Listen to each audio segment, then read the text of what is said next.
মাত্র 3টি উপাদান দিয়ে একটি কিডনির জন্য টনিক তৈরি করা শেখাবো।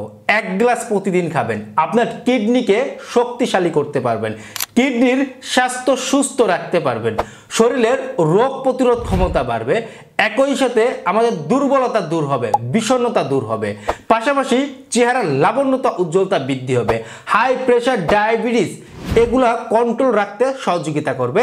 আমি রান্নাঘর থেকে 1 টুকরা কাঁচা রসুন নিতে বলবো 1 কর পরিমাণে, এটা ছোট করে কেটে নেবেন। তার মধ্যে 1 টুকরা আদা নিতে বলবো, এটাও ছোট করে কেটে নেবেন। এই 2টি উপাদান পানিতে আগে জাল দিবেন, 1 গ্লাস পানিতে জাল দিয়ে নামিয়ে যখন উষ্ণ গরম থাকবে, বেশি গরম না, মানে নর্মাল গরম, সেই গরমের মধ্যে আপনারা লেবুর রস মিশাবেন। বেশি গরমে লেবুর রস মিশাতে হয় না, অল্প গরমে 1টির অর্ধেকাংশ পরিমাণে লেবুর রস মিশাবেন। এই 3টি উপাদান দিনের যে কোনো সময় একবার খান, আপনার কিডনির স্বাস্থ্য সুস্থ থাকবে, কিডনি শক্তিশালী হবে। ধন্যবাদ সবাইকে।